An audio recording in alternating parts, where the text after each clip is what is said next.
manis kami penuh optimis.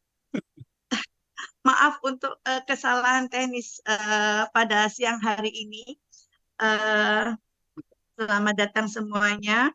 Untuk siang hari ini, kamisan kita akan mengusung tema adalah tentang mengenal faktor risiko penyakit kardiovaskuler yang akan dibawakan oleh narasumber kita, Bapak Dr. Safir Sungkar, spesialis jantung, konsultan, VH, FABS SC, dan akan dimoderatori oleh Dr. Willy Prakana Putra, MM, Viswa FRSP, maaf saya kalau FRSPH, anggota Yamarsi dari Papua Barat. Uh, gitu. Puji dan syukur siang ini kita bisa berkumpul di Kamisan, Kamis manis, Kamis penuh optimis meskipun dengan adanya kendala kecil ya. Rekan-rekan semuanya, kami mohon maaf sebelumnya. Untuk uh, untuk siang hari ini biasanya kami akan menampilkan adalah uh, profil Yastroki, tapi kami terkendala untuk akses.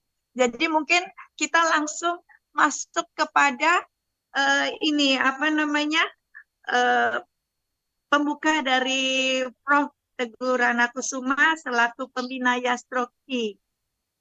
Prof. Teguh. Ya, selamat siang. Assalamualaikum warahmatullahi wabarakatuh. Salam sehat, bahagia, dan sejahtera untuk kita semua. Ini saya lihat dengan penuh semangat Pak Iskandar, Bu Atin ya, luar biasa nih, selalu muncul. Dan kali ini, Bu ini juga, Bu Mira ya. Halo, Bu Mira lagi makan apa tuh? Bagi-bagi dong. Kita santai-santai aja, apapun yang terjadi ya itu wajar-wajar saja. Tapi ini penting sekali. Hari ini kita mulai semuanya terlibat. Ini seorang ahli jantung juga ikut andil bagaimana mengetahui. Dan kita lihat nih dari MRC ya ke Papua ikut juga. Jadi kita harus perang semesta melawan stroke yang harus dilakukan. Boleh saya share screen ya? Nggak bisa ya? Oh bisa, ini bisa juga. Share screen. Oke, udah kelihatan belum? Iya, sudah, Ya, Prof. nah ini lalu kita lihat nih, ini kita nih bicara ini ya. Ini kan sulit kalau bicara begini, sampai detail begini, sampai ke tingkat yang mulut. Dan kita tahu manusia punya kelebihan, fitrah Allah dikasih otaknya yang bagus. Nah, ini juga nih kita bisa diskusi di sini, memecahkan masalah apapun ya, sehingga kita lihat nih ya. Jadi masalah ini harus kita sama-sama dari kita untuk kita. Masalah ini penyakit stroke salah satu kelompok kardio cerebrovaskuler ya. Pemerintah mengatakan tuh CCVD ya. Itu jadi masalah kita bersama. Nah, ini solusinya bagaimana ya stroke di negara kita. Tentunya ini yang harus kita lakukan nih lewat Yasuki. Caranya mencegah stroke ya. Tanggung jawab kita bersama. Ini contohnya kita boleh tanggung jawab semuanya ya. Para stroker, para keluarga, para dokter jadi satu di sini. Nah, bisa apa saya dari neurologis ternyata dokter Safir ada seorang ahli jantung. Dokter Billy kita ya seorang manajer ya, menteri kesehatan itu. Lah kita bisa nih ya, kita nggak bicara ini udah terjadi nih. Apapun ya ini udah akhir masalah di hilir. Tapi ini kita untung ya, Dokter Safir. Sungkar ini akan juga menjelaskan tentunya dimoderasi oleh Dr. Willy Putra nih. Ya, saya kira ini kita lihat nanti semuanya diskusi untuk memecahkan masalah yang berat sekali. Masalah ini adalah masalah ini ya. Ini mitosnya kan udah jelas. Hanya jantung. Ternyata jantung ada target juga. Target suatu kelainan Kenceng pembuluh itu. darah. Ya, jadi ini serangan itu ya. Jadi faktanya stroke adalah ini kelompok tadi. Kita makanya dimasukkan dalam satu kelompok serebo ya kardio cerebrovaskular penyakitnya. Ini ya. Ini penyakit jantung ya. Jadi kebalikannya penyakit jantung bisa menjadikan stroke. Oh, stroke bisa menjadi jantung, kebalikannya ya. Nah ini ya, ini kita ada bicara yang sulit-sulit gitu. Tapi kenyataan yang harus kita sampaikan pada keluarga, pada masyarakat sehingga kita tahu nih. Ternyata dari semuanya hipertensi nomor satu ya. Nih ya, jadi diam-diam nih jalan terus akan rusak semua vaskulernya. Ini pernyataan dunia tahun 40 tuh ya, menurun. Kita apa yang terjadi? Ini kan menurun karena dapat dicegah. Kita di sini malahan ini tahun 2000 apa namanya 18 ini ya. Nggak tahu sekarang harusnya diadakan penelitian lagi. Nah ini masalah ini pemuda itu begini, jalan sesuai umur ya dalam kandungan itu udah mulai kelihatan. Nah saya kira nanti masalah yang kita hadapi mudah-mudahan Dr. Safir Sungkar ini ya masalah di sini nanti apa yang harus kita tentukan. Ternyata di dalam kandungan pun bisa kita libatkan bagaimana supaya pembuluh darah ini sehat. Ya ini aterosklerosis, pola hidup yang salah dan sebagainya. Ini akan terjadi kalau ada banyak akan sumbatan. Akan terjadi apa? Nah, sehingga kita bisa lihat pencegahan di tingkat yang belum ada apa-apa ya, tapi udah tahu kita akan bukan primer ini kalau masih anak-anak nih ya, anak orang muda kita sekunder, tersier nih pada usia-usia lanjut yang sangat mahal tuh harganya ya. Dan ini ya, ini harus lihat. Ini ternyata tekanan darah tinggi yang paling paling apa namanya? Ini ya kita kendalikan ini jangan sampai sini. Jadi primordial prevention harus disampaikan dan tentunya semuanya ada data ini, semuanya akan bisa kita evaluasi datanya. Nih, ya kalau oksigen kurang akan terjadi masalah yang banyak. Ini pembuluh darah lagi ya kita lihat akan mahal nih ya. Kalau orang tua makin banyak penyakit yang akan datang. Ini inflamasi ya. Ini penyakit ya, kardiovaskular. Ini yang kena ini yang akan terkena. Padahal ini banyak sekali yang harus kita bisa kerjakan, bisa kanker, bisa neurologi yang lain. Dan kita lihat nih, harusnya di sini udah mulai kita, dan kita harus sama-sama ya primary, secondary, tersier yang mahal. Jangan sampai ke sini. Kalau sini ini mahal dan menderita, kita bisa bangkrut nanti. Nah, kita lihat nih masalah kecerdasan ini saya ulang-ulang terus supaya kita tahu ini ternyata orang Indonesia ada ya nomor sekian di dunia. IQ-nya demikian ya ini IQ penduduk NKRI segini. Nah ini akan pada kita ada Indonesia emas targetnya. Ini hanya orang-orang yang bisa mengikuti semuanya. Ini kan saling gini ya konsepnya ini. Bagaimana kita bisa mengetahui strateginya? Pendidikan harus dimasukkan, mulai dimasukkan. Khususnya ya orang otak sehat, berilmu, cerdas, berguna. Apa yang harus kita lakukan? Itu yang masukan. Semua kita memberikan masukan pada pemerintah. Kemudian pelaksanaan Menko, pembangunan manusia dan budayanya itu yang harus kita lakukan. Ini ya dari kita ini bisa memberikan masukan. Ini kita tahu kecerdasan tadi dunia yang 42, Jakarta nomor 103 ya. Ini yang pintar. Ternyata di ASEAN aja Singapura nomor satu ya, Kuala Lumpur, kemudian Bangkok, Hanoi. kita jauh tadi ya. Dan kita lihat nih, ternyata di sini ya. Nih, Singapura tadi ya, Indonesia di sini. Kan kita negara ASEAN ada 10, terus Timor Leste baru masuk. Untung ada dia, jadi kita jadi di dasar berdua dengan Timor Leste. Nah ini ya, jadi masalahnya bagaimana kita kalau faktor risiko menentukan ini semuanya adalah otak sehat, gimana strateginya.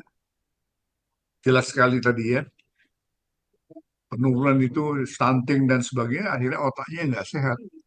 Nih, semuanya sudah ada sepakatan bagaimana kita melihat ya otak yang sehat. Ini tahun 33 di anu ya, akan direncanakan strateginya. Ini apa yang harus dilakukan? Ini kan semuanya, semuanya harus ikut sama-sama. Agar apa nih? Bisa mencegah, pencegahan. Pencegahan penting sekali. Ini salah satu yang sudah dilaksanakan Papua. Tentu ya harus lari ke biomedical. Jadi adalah penelitian yang lebih dalam. Karena apa? Karena di uji di hilir ini ya banyak data-data genomik untuk persiapan kedokteran presisi pencegahan yang mendasar sekali. Nah ini ya contohnya nih kalau gastro ini dihubungkan paling gampang nih ya untuk otak sehat nih rencananya cara makannya dan sebagainya itu kita tentukan ya. Ini otak sehat untuk semua itu dicanangkan tahun 22, sekarang tahun 24. Kenyataan laporan kita otaknya tidak bagus, menjadi masalah kita bersama. Nah ini ya, semuanya sekarang bicara tentang human capital, sumber daya manusia. Ya, bagaimana kita harus melakukan semuanya sama-samanya, intelektual yang penting. Ini juga intelektual lagi, IQ-nya gimana. Ini apa yang harus kita lakukan. Ya, ini juga akan terjadi hubungan antara kedokteran, sosial ekonomi dan lain-lain dihubungkan. Ya, ini yang sama-sama kita harus atasi dan kita pecahkan bersama. Ini stroke, ya, ischemic, bisa pendarahan. Ini susah sih kan. Mitos keliru seputar stroke ini harus diluruskan. Ini ya, contohnya fakta dan anu kita udah berulang ya. Menyerang orang tua tidak, anak muda pun kena semua ya. Nah ini jadi apa? Pencegahan stroke penting sekali. Jangan sampai terjadi bencana otak, stroke bencana otak. Pengobatan yang tepat benar itu di hilirnya, kemudian di hulunya ada persiapan primordial, primary, secondary, tertiary. Talukanlah, kendalikanlah oleh kita bersama. Ini hari siang ini suatu kebersamaan sudah mulai terwujud. Tadi ya, allopatik ini sesuai dengan osteopatik tuh semua kemampuan sekitarnya itu ikut sertakan kebudayaan, agama, keyakinan dan sebagainya. Ya, ini juga nih saya coba nih bagaimana ya. Ini teknologi sekarang ada ini dimensi penghematan semuanya lari ke penghematan ini yang harus kita sama-sama kombinasikan tren apa dan sebagainya karena kita akan dinilai semuanya ya.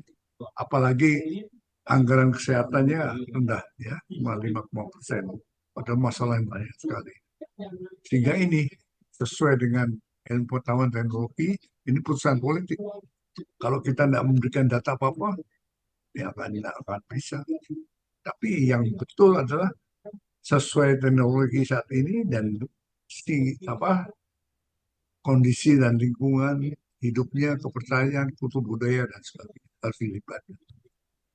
Ya, ini terutama sosial ekonomi harus irit semuanya. Kalau enggak, tadi kan begitu besar masalah kardiocerebrovaskular di Indonesia. Recording in progress. Terima kasih. Mudah-mudahan pembukaan ini membuat kita mengerti kenapa ya Suki ngajak semua kalangan untuk memecahkan bersama. Sekali lagi, Dr. Safir, terima kasih. Dr. Willy Putra, tolong sampaikan apa yang kita ungkap itu bisa terobos ke semua strata apapun di dalam masyarakat kita. Terima kasih. Selamat berdiskusi. Mudah-mudahan pertemuan kita bermanfaat untuk kita semua.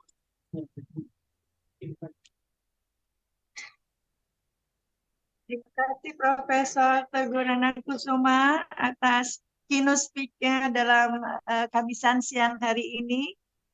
Terima kasih Prof. Untuk selanjutnya, marilah kita memasuki materi pembahasan siang hari ini. Dan untuk waktu dan tempat kami persilakan kepada moderator kita di siang hari ini, Dr. Willy dari Yamarsi Papua Barat untuk memandu webinar kita siang hari ini. Kami persilakan Dr. Willy. Baik, terima kasih Ibu Titi. Selamat siang semuanya. Salam sehat untuk kita semua. Selamat datang di acara Kamisan, Kamis Manis, Kamis Optimis, ya, yang diselenggarakan oleh Yayasan Stroke Indonesia, Yastroki, pada hari ini, Kamis 6 Juni 2024. Perkenalkan, saya Dr. Willy Putra dan saya akan menjadi moderator untuk acara kali ini dengan tema mengenal faktor resiko penyakit kardiovaskuler. Hari ini kita beruntung sekali karena akan mendengarkan pemaparan dari seorang ahli yang sangat berpengalaman di bidang kardiologi, yaitu Dr. Safir Sungkar, spesialis jantung pembuluh darah konsultan.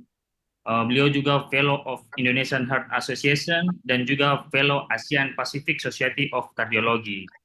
Beliau akan membagikan pengetahuan dan wawasan tentang berbagai faktor resiko yang dapat berpengaruh kesehatan kardiovaskuler kita.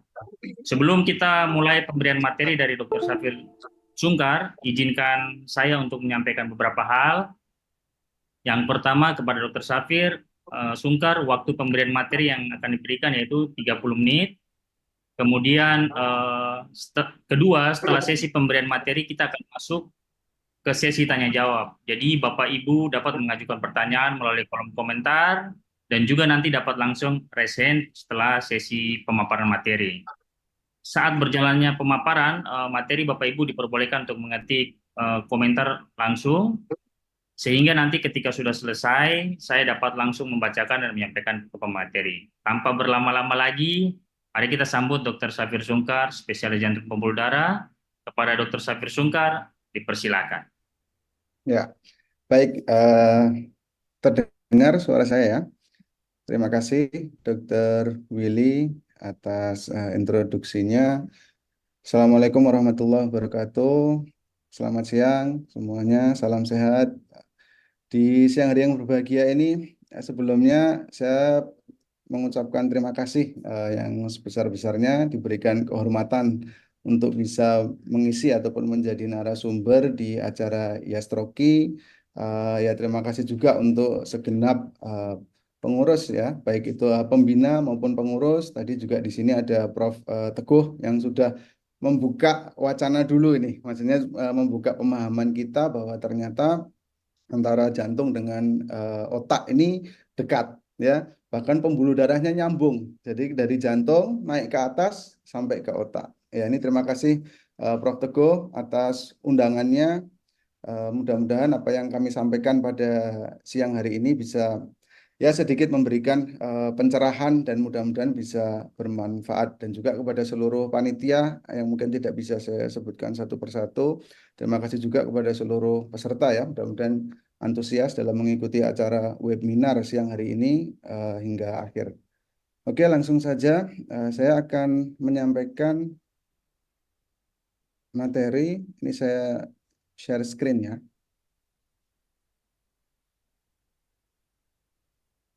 Ya, baik. Oke, jadi pada siang hari ini kita akan berdiskusi ataupun membahas mengenai faktor resiko penyakit kardiovaskuler. Makanya kemarin beberapa waktu yang lalu ketika kami diminta untuk memberikan materi terkait dengan stroke, karena di jantung sendiri sebetulnya kita juga punya yayasan jantung. Jadi Yayasan Jantung Indonesia, karena bagaimanapun juga penyakit kardiovaskuler ini masih menjadi problem yang utama di seluruh dunia ya, tidak hanya di Indonesia, baik di negara maju maupun di negara berkembang. Makanya dengan adanya acara-acara seperti ini memberikan edukasi kepada masyarakat dan peran serta seluruh pihak ya, baik itu dari segi medisnya sendiri maupun dari pihak-pihak yang lain, termasuk ada yayasan-yayasan sosial seperti ini, yang tentunya ini kedepannya akan memberikan dampak yang besar, memberikan manfaat khususnya bagi masyarakat di Indonesia. Jadi untuk topik bahasan pada siang hari ini, yang pertama kita akan mengenal apa sih sebetulnya penyakit kardiovaskuler. Tadi juga sudah sempat disinggung oleh Prof. Teguh ya. Jadi termasuk juga tidak hanya jantung, tapi termasuk juga stroke dan yang kawan-kawannya. Kemudian mengenal penyakit jantung koroner dan proses aterosklerosis. Nah, apa itu proses aterosklerosis? Karena ini nanti sebagai dasar penyebab penyakit kardiovaskuler. Kemudian mengenali ini, kalau yang ini kaitan dengan kegawatan di bidang jantung akibat penyakit kardiovaskuler ataupun proses aterosklerosis ini, yaitu serangan jantung dan penanganannya. Kemudian faktor resiko utama penyakit jantung atau penyakit kardiovaskuler termasuk juga jantung maupun nanti stroke. Dan yang penting lagi di sini bagaimana pencegahannya. Ya, nanti yang akan kita bahas ataupun kita diskusikan pada siang hari ini. Baik, apa sih sebetulnya penyakit kardiovaskuler atau disebut juga cardiovascular disease, atau bisa juga ada yang menyebut cardiocerebrovascular disease. Jadi artinya suatu kelompok gangguan ataupun kelainan pada jantung dan pembuluh darah. Pembuluh darah ini pembuluh darah apa? Di seluruh tubuh, dari atas sampai ke bawah. Termasuk juga kalau di jantung ada pembuluh darah koroner, sehingga disebut penyakit jantung koroner yang umumnya memberikan kelainan ataupun keluhan seperti angina pectoris, penyakit jantung koroner, atau hingga sindrom koroner akut atau yang istilahnya serangan jantung. Kemudian penyakit cerebrovaskuler, ada stroke ataupun penyakit pembuluh darah di otak. Penyakit aorta ataupun arteri perifer. Jadi aorta di sini ada penyakit yang namanya aneurisma aorta, terjadi pembengkakan dari aorta ataupun pembuluh darah yang besar yang keluar dari ventrikel kiri. Kemudian ada juga yang kegawatan, bisa juga kalau mengalami robekan itu disebut suatu diseksi aorta. Dan penyakit pembuluh darah tepi, pembuluh darah perifer di tangan, di kaki, itu yang disebut peripheral artery disease. Ada juga yang termasuk penyakit jantung itu yaitu penyakit katup. Jadi artinya kalau vaskuler ini kan dikaitannya dengan pembuluh darah. Tapi penyakit jantung yang lain ada penyakit jantung rematik atau penyakit jantung katup, penyakit jantung bawaan. Nah, penyakit jantung bawaan ini sejak lahir. Misalkan ada kebocoran di sekat jantung, ada ASD, VSD, ada PDA ataupun penyakit jantung yang biru, misalkan TOF, itu bisa. Ataupun penyakit pembuluh darah yang bukan arteri tapi vena, misalkan trombosis vena dalam. Ini juga bisa menyebabkan suatu kejadian emboli paru, artinya gumpalan di pembuluh darah perifer, pembuluh darah tepi, kalau dia lepas lari ke paru-paru sehingga bisa menyumbat. Ya, seperti itu. Itu berbagai macam jenis-jenis yang termasuk penyakit kardiovaskuler. Oke, kenapa ini penting? Nah, ini tadi yang saya sampaikan di awal, bahwa memang penyakit kardiovaskuler ini menjadi penyebab kematian yang nomor 1 di seluruh dunia. Ini data dari World Heart Federation. Jadi cardiocerebrovascular disease ini masih menjadi killer nomor 1.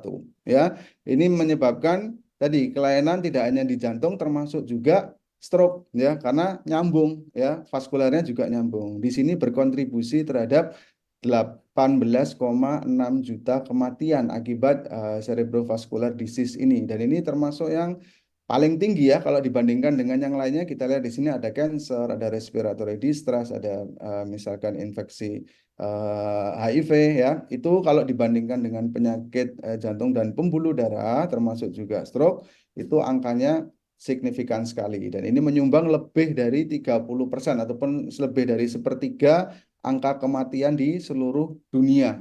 Ini ada data yang menarik juga. Ternyata CVD ini 75% lebih ini ternyata low to middle income country. Mungkin termasuk negara kita nih ya, bagian low to middle income country. Ya, ini 75%-nya juga menderita CVD. Makanya ini PR bersama bagi kita semua.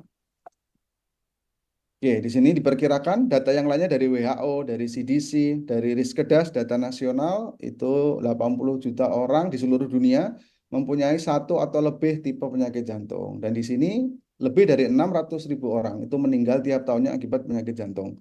Dan nanti kenapa kita fokuskan ke koroner? Karena koroner ini penyakit jantung yang paling banyak dijumpai dengan angka kematian yang tinggi, lebih dari 300.000 di seluruh dunia.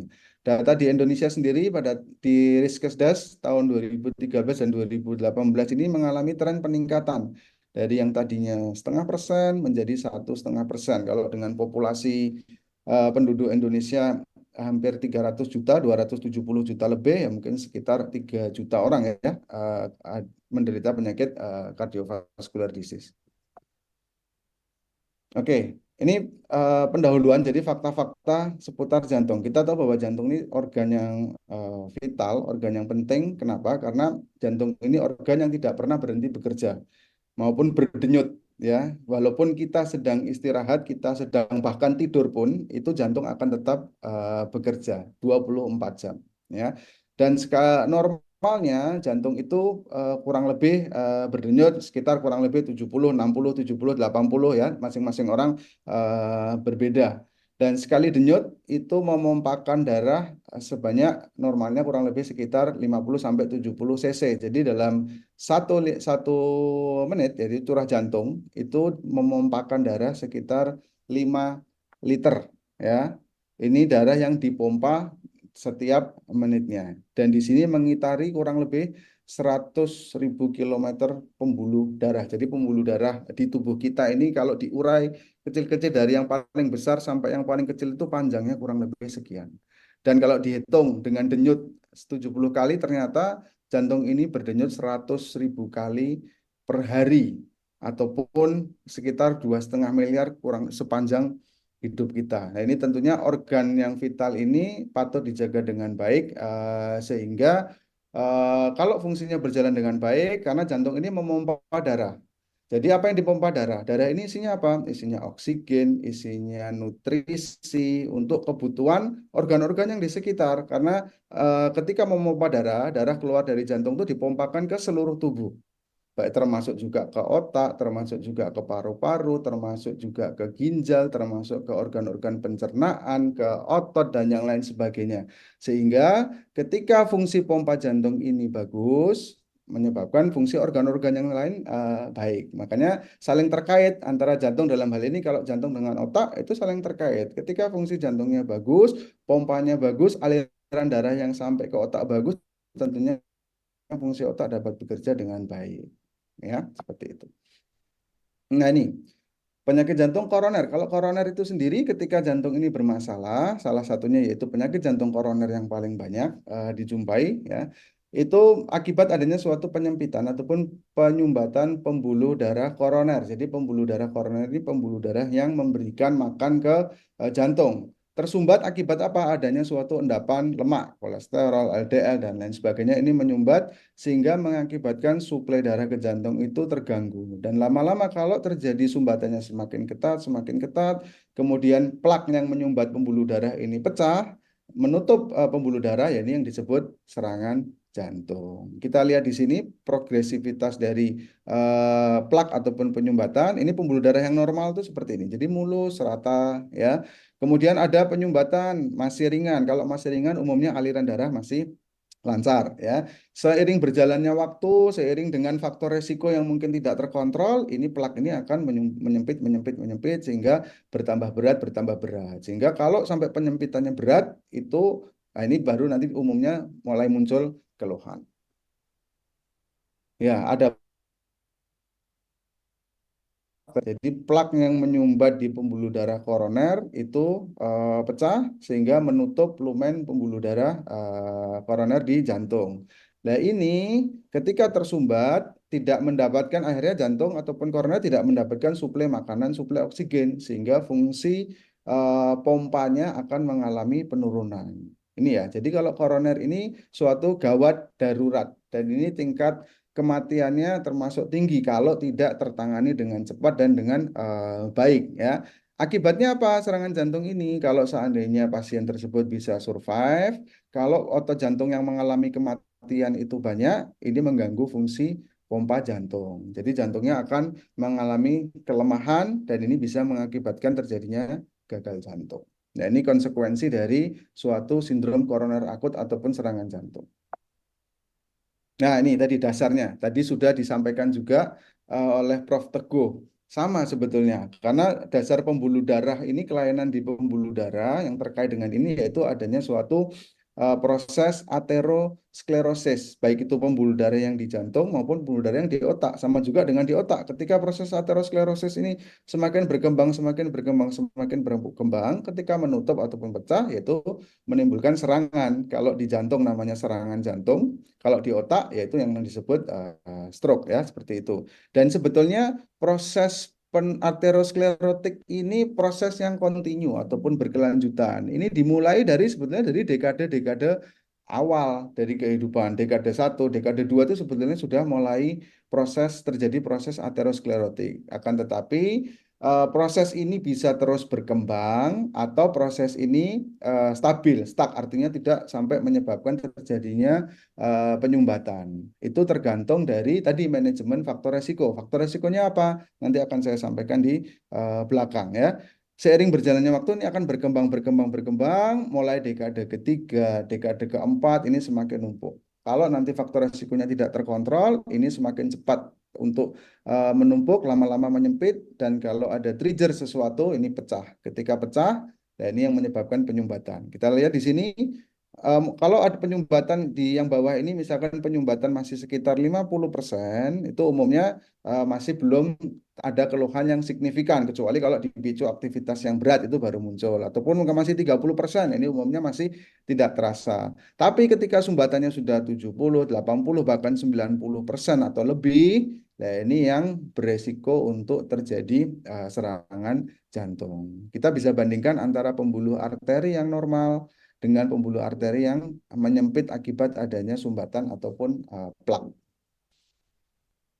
Oke, apa yang terjadi ketika serangan jantung itu tergantung berat ringannya ya. Jadi dan koroner yang mana yang kena? Karena koronernya ada yang kanan, ada yang sebelah kiri. Ya ini yang menyebabkan pasien ini meninggal mendadak nih umumnya jam-jam awal. Makanya jam-jam awal serangan jantung ini sangat krusial ya. Sering kita mungkin mendengar ya itu tiba-tiba jatuh atau meninggal, tiba-tiba kena serangan atau meninggal. Nah, ini waktu yang sangat krusial. Kenapa meninggalnya ini umumnya akibat jantung berhenti, akibat tidak dapat suplai oksigen, suplai makanan, akibat penyumbatan. Kalau tidak dapat pertolongan yang cepat, yang segera, jantung bisa mengalami berhenti sehingga menyebabkan kalau tidak tertolong ya bisa menyebabkan kematian. Makanya waktu ini sangat bermanfaat ya.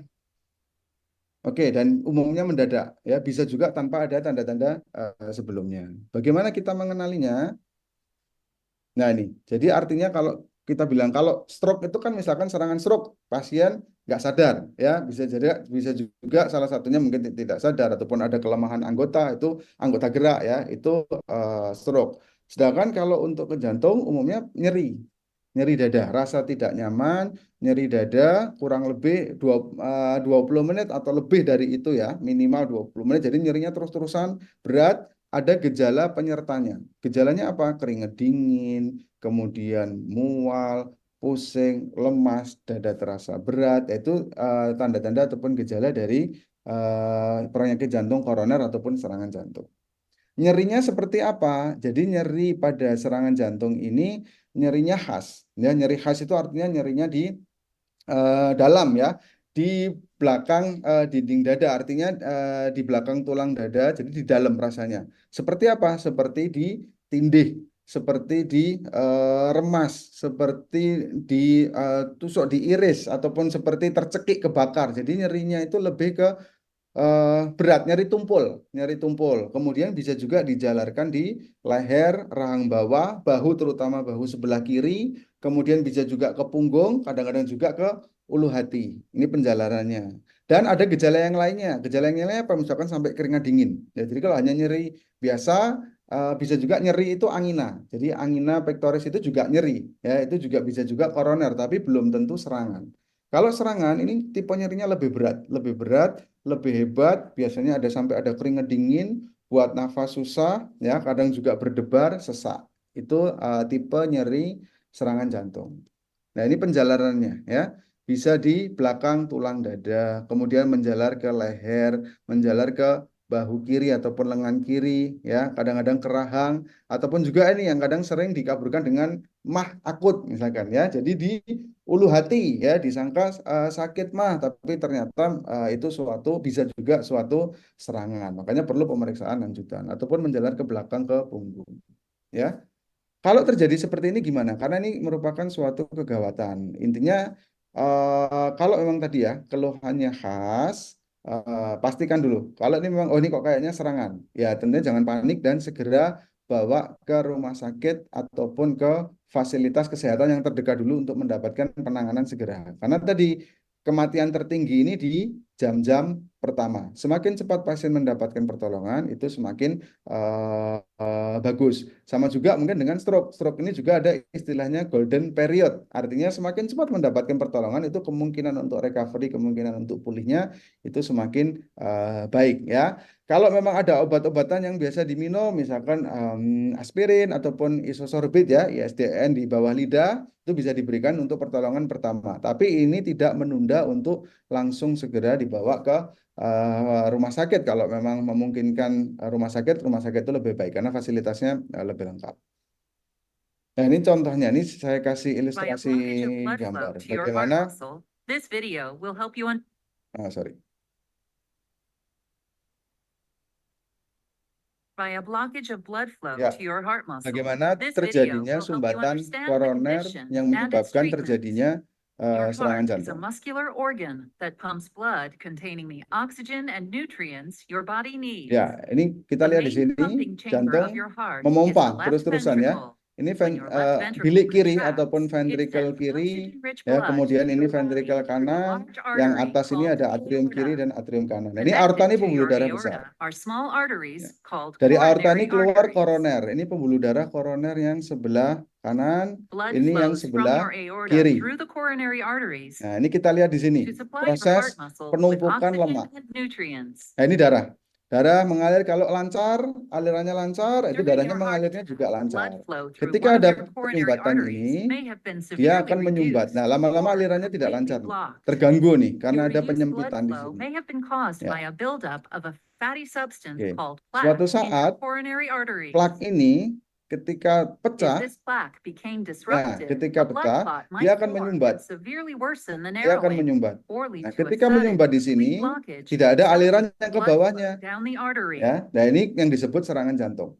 Nah, A blockage in your coronary ya, arteries prevented the oxygen and nutrients in your sehingga blood from aliran reaching the part of your oksigen, heart aliran supplied by nutrisi the yang ke artery. jantung ini As a berkurang. result, heart Nah, ini muscle serangan in jantung that seperti itu. area Nah, ini started to kalau die. lama tidak mendapatkan otot jantung ini Damage to lama part tidak of your heart mendapatkan muscle suplai is makanan, called suplai heart attack. oksigen, ini bisa It's menyebabkan also known terjadinya as a kematian myocardial otot jantung. infarction Ya, or seperti itu MI. prosesnya. Nah, terus untuk Your heart penanganannya doctor gimana? may have Penanganannya recommended kalau a memang ini procedure suatu to help serangan open the yang akut, blockage and ya harus improve blood flow dilakukan, to the dibuka, damaged area. ya bisa dengan pemberian obat-obatan maupun dengan tindakan. Nah, ini dengan The procedure you tindakan had may have ini been istilahnya a dilakukan coronary tindakan angioplasty. angioplasti ataupun During a pemasangan coronary stent ataupun angioplasty, ring a ya, balloon-tipped seperti ini. catheter Ya, inflates dibuka. Jadi inside yang your blocked menyempit, yang coronary tersumbat artery dibuka to dengan open it. balon, kemudian dipasang The procedure ring, may have involved kemudian placing a balonnya stent to diambil, help prop the artery dikeluarkan open. sehingga This is aliran darah usually bisa a thin metal mesh that acts as a lancar. scaffold.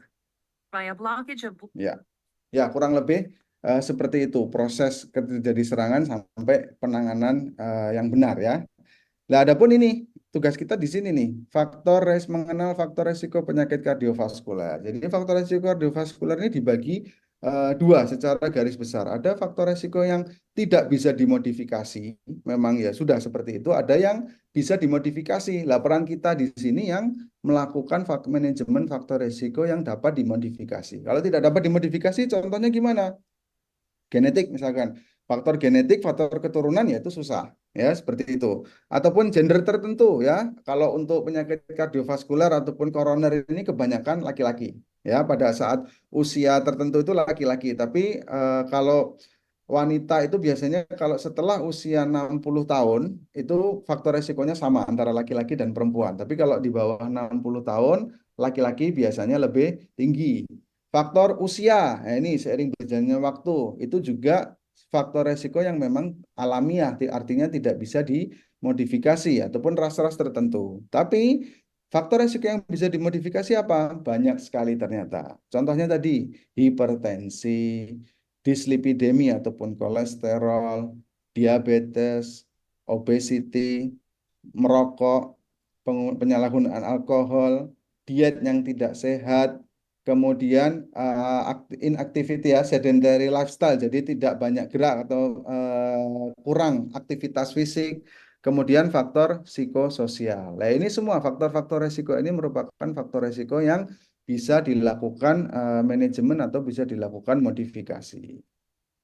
Nah, ini kita lihat kalau yang tidak bisa dimodifikasi faktor usia ya, tentunya di sini semakin bertambah usia ya resiko terkena penyakit kardiovaskular itu memang semakin tinggi karena tadi proses aterosklerotik ini akan berjalan terus, tinggal cepat atau lambat seperti itu. Kalau pria memasuki usia di atas dekade 4 ya sudah kepala 4 itu harus lebih hati-hati. Tapi sekarang ini di Indonesia khususnya itu terjadi pergeseran.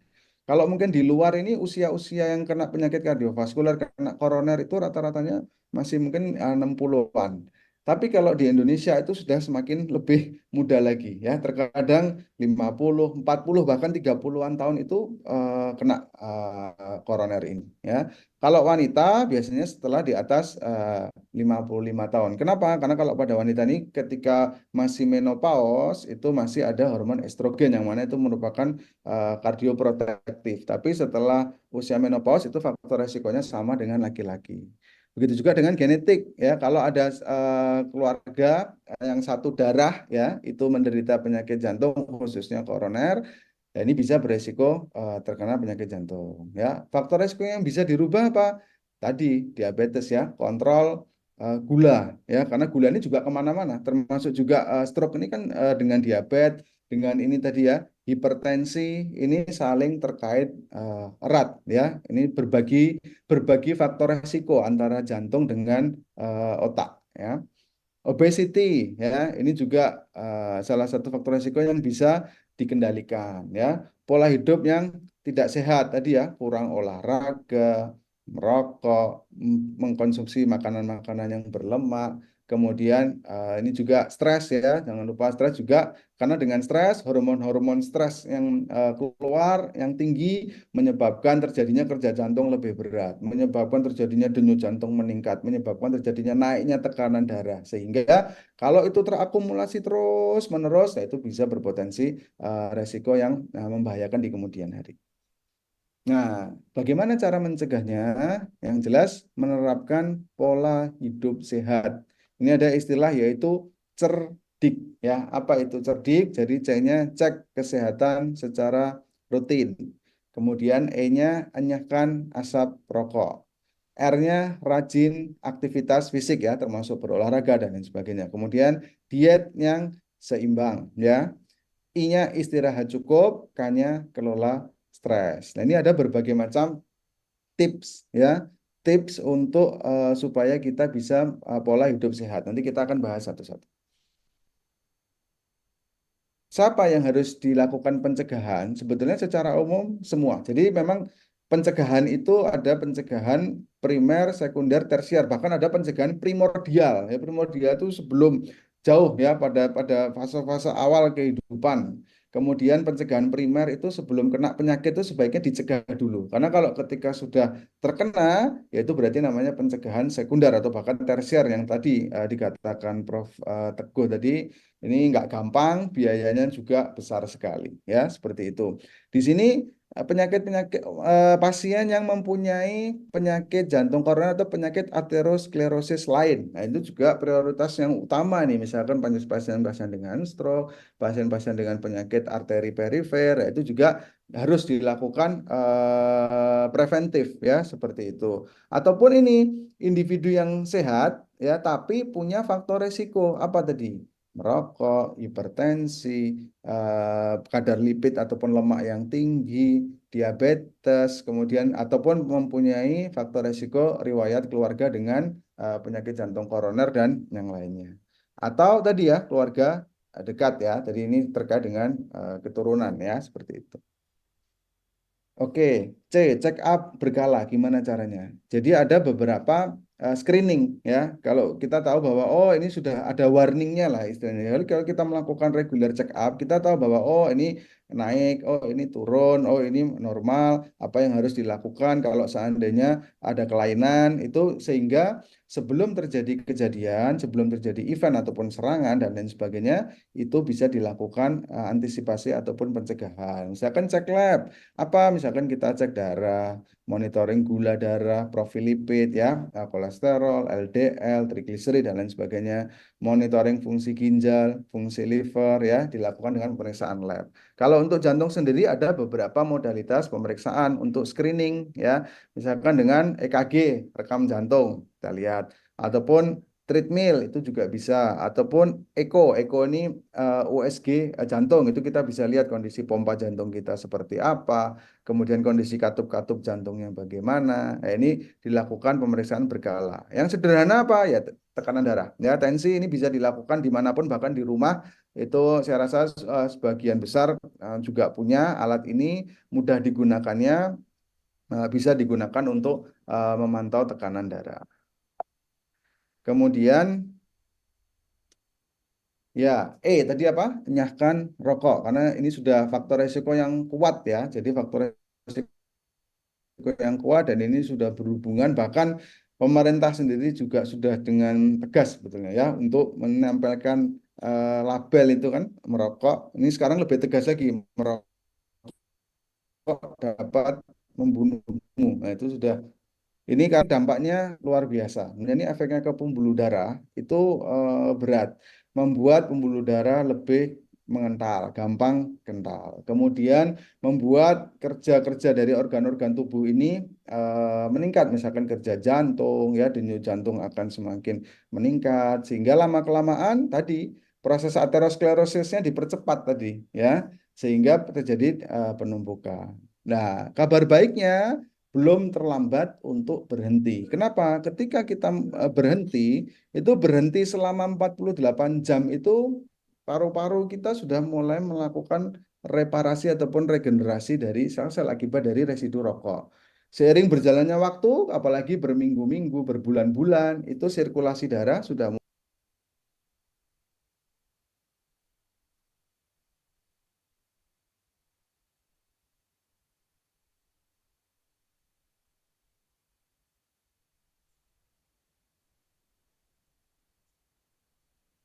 Dr. Safir.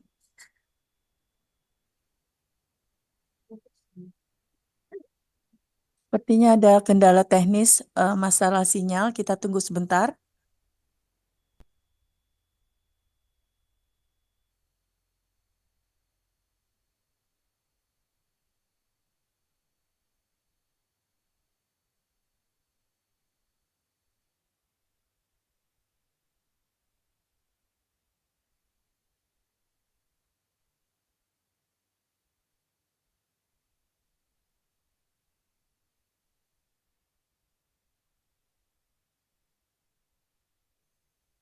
Ya, mohon maaf, terlempar.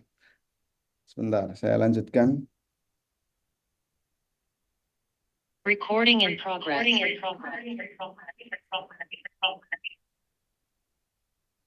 Oke, ya ini saya lanjutkan dulu.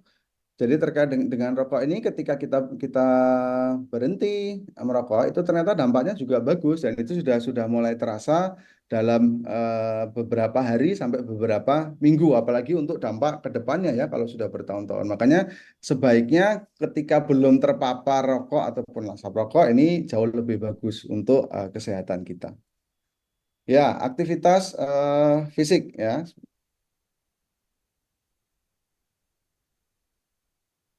Untuk aktivitas fisik ini setidaknya 30 menit per hari ya kita melakukan aktivitas fisik. Tentunya ini sesuai dengan kemampuan ya, teratur dan terukur. Apa manfaat aktivitas fisik? Satu, regular exercise ya, melakukan aktivitas fisik itu bisa menurunkan tekanan darah, kemudian mengurangi kadar gula darah, mengurangi kadar kolesterol, mengontrol berat badan, mencegah serangan jantung maupun stroke, dan juga bisa mengendalikan stres. Nah, ini berbagai macam manfaat ataupun aktivitas fisik yang kita lakukan idealnya tiap hari ya, seperti itu. Oke, yang harus dijaga apalagi? D ya, diet yang seimbang, batasin konsumsi ini 3G ya kalau boleh saya bilang, 3G. 3G itu apa? Gula, garam, gajih ataupun lemak ya. Jadi ini faktor resiko gula, garam, lemak ini kalau numpuk ya tadi hipertensi, diabetes, kolesterol, obesitas itu ada semua ini bersumber dari faktor makanan. Makanya idealnya gula ini ya tadi maksimal 4 sendok makan ataupun 54 gram per hari. Begitu juga dengan garam ya, itu 1 sendok teh dalam satu hari ataupun 2 gram ya, 2000 miligram. Lemak ini juga harus dilakukan restriksi ataupun pembatasan terutama lemak yang lemak jenuh ya, seperti itu. Oke. Dampaknya kalau memang misalkan hipertensi yang tidak terkontrol ini tadi ke organ-organ juga yang lainnya ya. Kalau ke jantung bisa menyebabkan terjadinya gagal jantung. Ke otak bisa menyebabkan terjadinya gangguan pembuluh darah otak maupun stroke ya. Kemudian ke ginjal juga bisa menyebabkan gagal ginjal. Retinopati ke mata ya, jadi kerusakan di retina di mata. Makanya ini lebih baik kita cegah. Terus kalau seandainya sudah terkena hipertensi gimana? Berarti dikontrol, dikendalikan supaya tekanan darahnya tetap normal ataupun tetap terkendali. Seperti itu.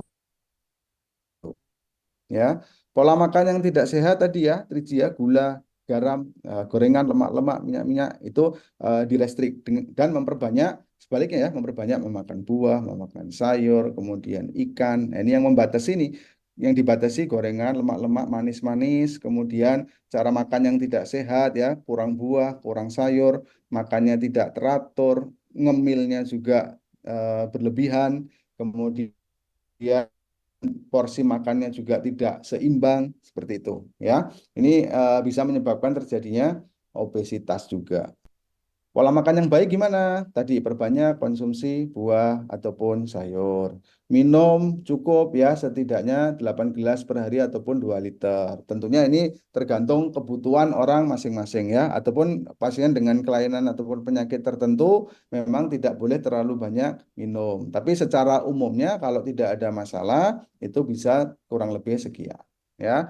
Kemudian upayakan memilih makanan yang diolah dengan cara direbus, dikukus, dibandingkan dengan yang digoreng. Ya, batasi konsumsi penyedap, pewanis, pengawet dan lain sebagainya. Itu dengan cara seperti itu kita bisa membiasakan pola makan yang sehat. I-nya istirahat yang cukup ya. Fungsinya apa? Ya ini menjaga mood selalu tetap baik, membantu mengontrol tekanan darah, bisa juga mengontrol berat badan, meningkatkan konsentrasi dan beraktivitas. Ketika tubuh kita butuh istirahat, kita melakukan istirahat. Ya, seperti ini cukup di sini bukan berarti berlebihan ya ataupun terlalu kurang ya. Jadi yang pas ya untuk mengembalikan tubuh kita supaya bisa melakukan aktivitas sehari-hari ya seperti itu. Yang K-nya yaitu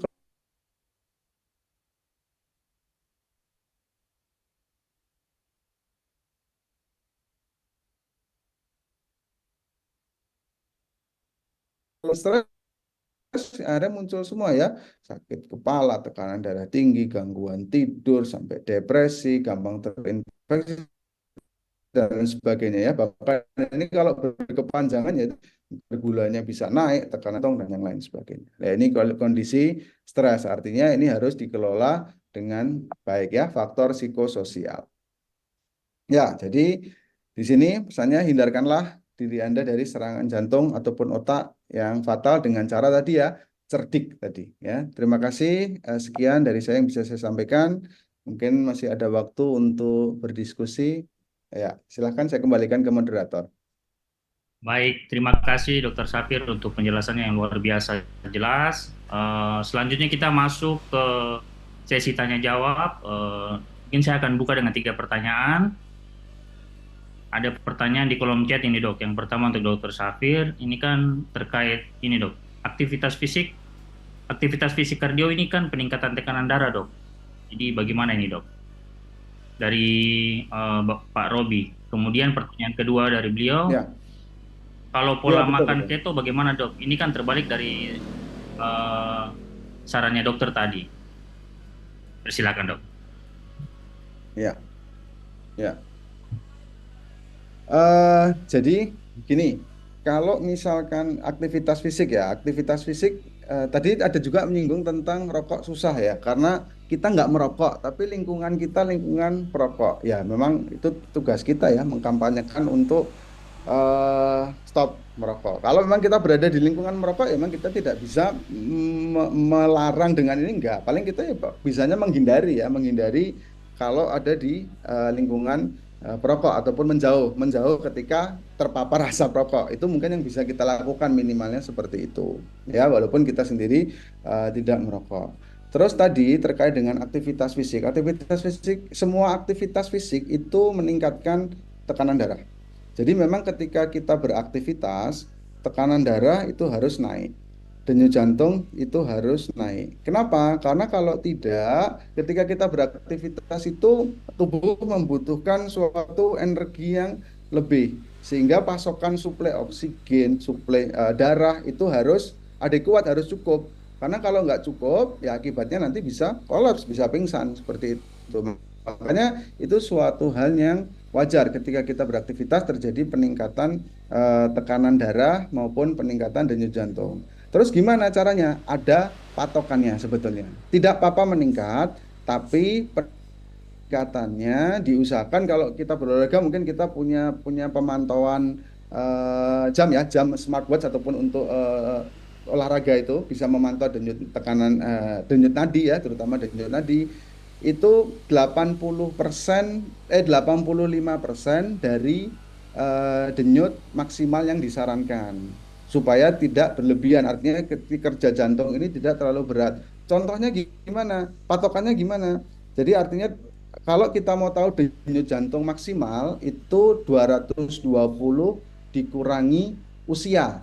Misal 50 tahun, umur 50 tahun. Berarti denyut jantung maksimal yang disarankan, yang dibolehkan itu ketika melakukan aktivitas, itu berarti sekitar 170 ya, seperti itu. Tapi jangan 170, berarti diturunkan lagi 85%-nya. Ya mungkin itu 140 sampai 150, itu sudah maksimal. Artinya ketika sudah mencapai denyut jantung seperti itu, ya berarti aktivitasnya harus diturunkan. Nah, itu patokan sederhananya seperti itu. Ketika kita melakukan recovery, itu nanti akan turun sendiri. Ya, itu nanti akan turun sendiri. Tapi berhati-hati kalau memang orang punya tekanan darah yang memang sudah tinggi, sehingga dengan aktivitas sedikit aja tensinya naik. Itu berarti harus aktivitasnya yang ringan. Jadi tingkat aktivitasnya ada 3, ringan, sedang, berat. Ringan itu contohnya misalkan jalan itu termasuk ringan ya, yang sepeda itu sudah termasuk tingkat aktivitas yang sedang, ataupun yang berat itu yang istilahnya sport yang untuk kompetitif lah, itu yang tidak terlalu disarankan seperti itu. Itu yang terkait dengan aktivitas fisik ya. Terus tadi ada pertanyaan apa lagi ya? Yang Terkait diet keto, Dok. berikutnya. Oh iya, Makan diet keto ya. keto, Dok. Ya, memang kalau untuk pasien dengan penyakit jantung sendiri sih kayaknya tidak disarankan ya dengan melakukan diet keto. Mungkin ini pada orang-orang yang memang kondisinya belum ada kelainan penyakit kardiovaskuler.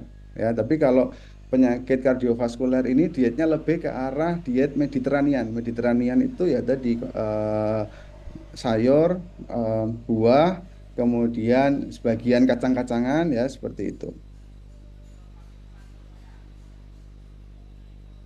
Oke, ini ya mungkin itu ya yang secara singkat yang bisa saya jawab. Ini ada pertanyaan lagi kayaknya Dokter Willy. Ini Iya, Pak baik. Rudi raise hand atau mau menyampaikan langsung? Boleh dok. Iya, Pak Rudi dipersilakan. Boleh, Saya silakan Rudi dari Pak. Bali dok. Saya melayani apa ya, terapi ya, kayak apa namanya, terapi tradisional. Jadi saya di gereja itu yang ada punya orang kena stroke itu tak datengin, saya terapi.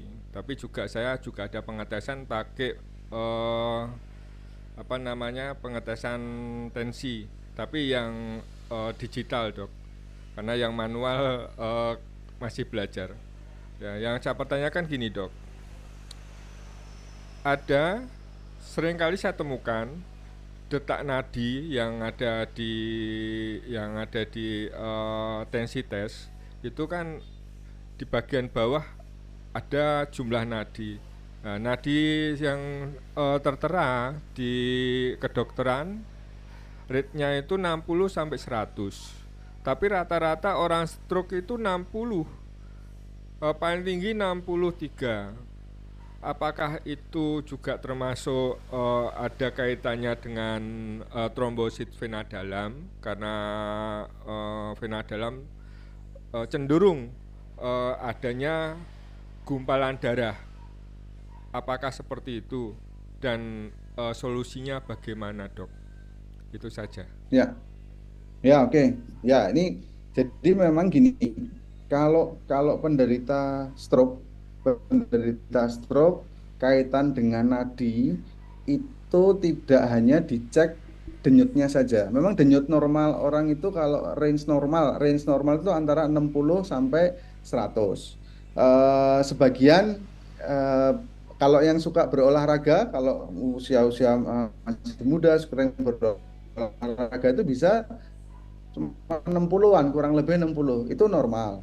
Tapi beberapa memang kalau penderungannya denyutnya agak turun ya, agak rendah. Tapi selama masih di atas 60 seharusnya aman ya. Kenapa? Karena sistem saraf simpatisnya ini responnya sudah mulai kayak tumpul ya. Artinya itu istilahnya chronotropic incompetent. Chronotropic incompetent itu ketika suatu respon. Jadi ketika orang tua ini kalau normal, yang normal itu ketika kita olahraga, nah, itu responnya denyut jantungnya naik. Tapi pada orang-orang tertentu kenaikannya sangat lambat. Nah, ini makanya yang seperti ini memang harus hati-hati. Satu itu terlalu rendah. Kalau masih di atas 60 masih aman, enggak masalah. Tapi yang perlu dicek lagi kalau dengan stroke ini terkait dengan denyut jantung, tidak hanya denyutnya tapi iramanya teratur atau tidak.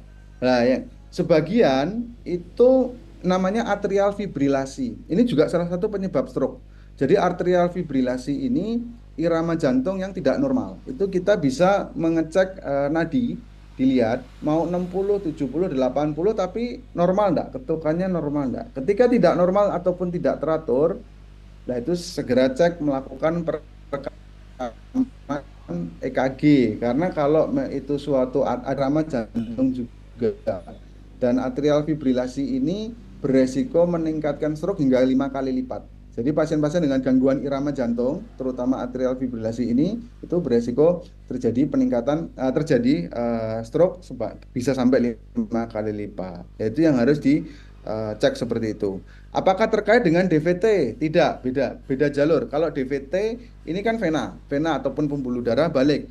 ini kalau dikaitkan dengan penderita-penderita stroke, artinya DVT ini faktor resiko yang terkait dengan stroke itu akibat imobilisasi.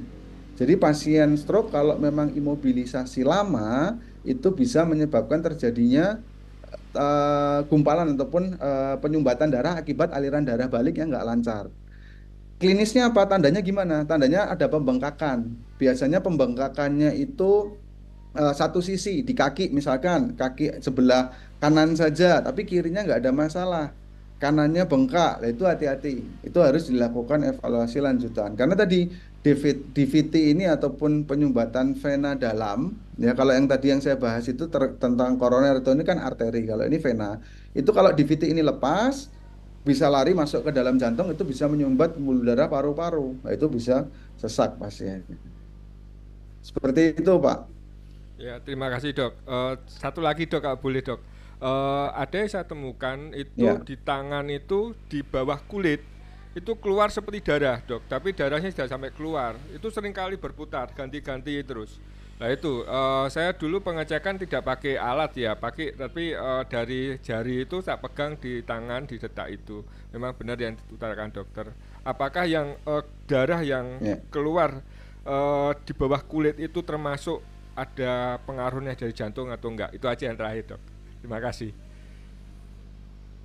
Ya, ini memang harus dicek ya, apakah hanya faktor lokal tadi, hanya faktor lokal. Kalau karena faktor lokal, yaitu umumnya tidak terkait dengan jantung. Tapi kalau tadi ada juga gangguan aliran darah atau mungkin pasien mengkonsumsi obat-obatan tertentu yang terkait dengan darah, misalkan obat-obatan pengencer, itu harus dilakukan monitoring. Jadi kalau pasien-pasien yang minum obat-obatan pengencer darah, itu kadang-kadang timbul memar di bawah kulit, kadang-kadang mungkin suka gusinya berdarah. Tapi selama perdarahannya ini kalau seperti itu masih ringan, itu tidak mengapa. Ya itu tidak mengapa. Itu nanti bisa ketika yang menangani ataupun yang memberikan terapi bisa melakukan adjustment dose ataupun penyesuaian dosis ataupun terkait dengan obat tersebut. Ya, Terima kasih dokter. itu. Ya, Baik dok, mungkin satu lagi terakhir dok. Satu ada lagi. lagi. Ya, gimana? Ya dok, ini dari Ibu Ratna, bagaimana dengan renang dok? Renang kan termasuk olahraga ringan bagi penderita kardiovaskular dok. Mohon penjelasannya dok. Betul. Ya, renang juga termasuk olahraga kardio ya, olahraga kardio dan ini bagus. Renang ini bagus untuk pernafasan juga bagus, untuk gerak juga bagus. Jadi istilahnya otot-otot juga bagus.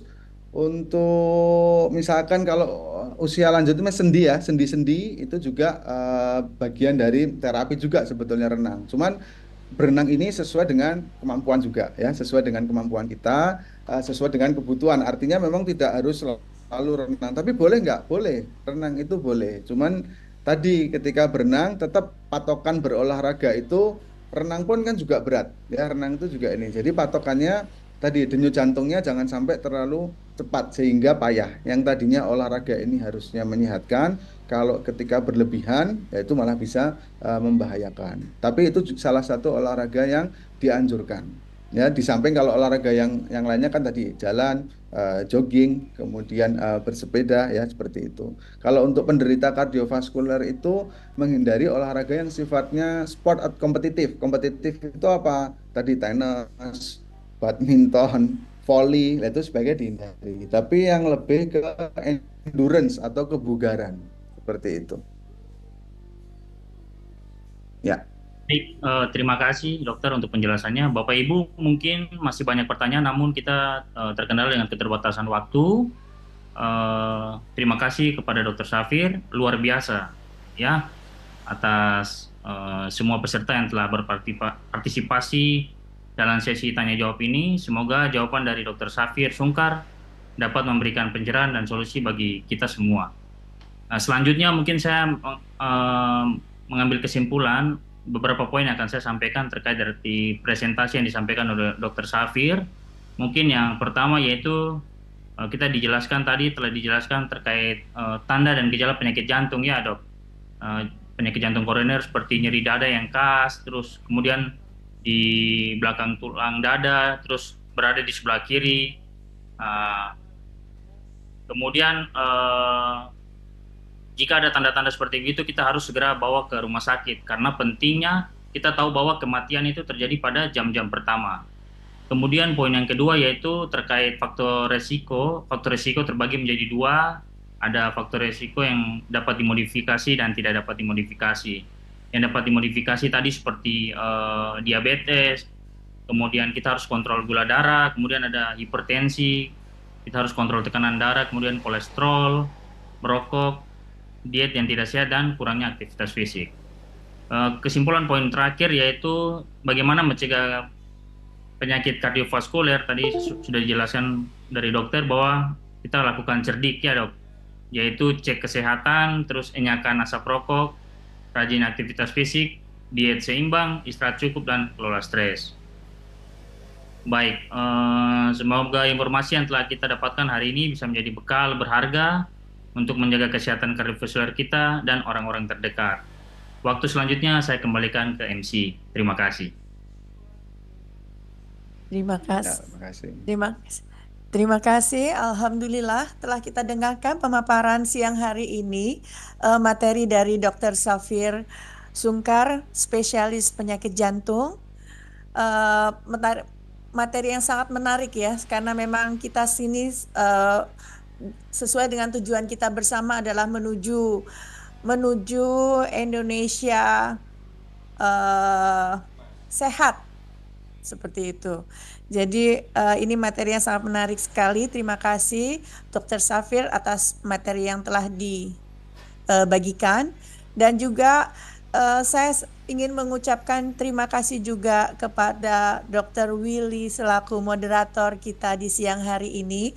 Maaf tadi dari MC ada sedikit kendala, jadi ini saya ambil alih.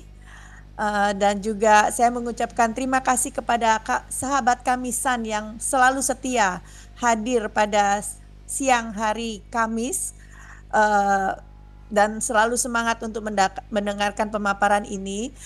Di sini yang kami hormati ada Bapak Askandar yang selalu mensupport kegiatan kami, ada Bapak Budi dari Bali yang selalu aktif. Lalu yang saya selalu lihat ini ada Ibu Mirna Widya yang selalu hadir. Terus ada Bapak Ibu Eka Nira, dan mungkin tidak bisa saya sebutkan satu persatu yang sahabat Kamisan yang selalu mensupport kegiatan Kamisan ini. Dan sebagai penutup ini mungkin saya akan memberikan satu pantun. Mata segar memandang alam. Cakep. Tubuh segar di saat menyelam. Cakep. Dari lubuk hati yang paling dalam, Cakep. saya tutup webinar ini dengan mengucapkan salam. Mantap. Tak lupa sebelumnya saya juga mengucapkan sangat berterima kasih kepada Prof. Teguh Ranakusuma yang selalu mensupport kami Yastroki dalam kegiatan-kegiatannya, dan juga kepada Ia Marsi yang selalu mensupport agar program Kamisan ini selalu bisa berjalan dengan lancar. Dan juga sahabat-sahabat Kamisan yang kami berharap juga informasi-informasi ini Kamisan selalu disebarkan kepada rekan-rekannya seluas mungkin, karena kami berharap yang bisa menghadiri ini sebanyak mungkin, karena biar informasi-informasi yang ada ini bisa lebih banyak yang mendapatkan manfaatnya, seperti itu. Terima kasih sebelumnya, dan sampai ketemu kita di Kamisan minggu depan di tanggal 13 Juni 2024. Saya Titi Suryanti selaku MC undur diri dan mohon maaf sebesar-besarnya atas ada kendala di awal teknis tadi. Wassalamualaikum warahmatullahi wabarakatuh. Saya hitung Waalaikumsalam warahmatullahi mundur. wabarakatuh. Waalaikumsalam. Saya hitung mundur. Nanti webinar ini akan kami tutup. Terima kasih sebelumnya. 3, 2, 1. Terima kasih semuanya. Ya.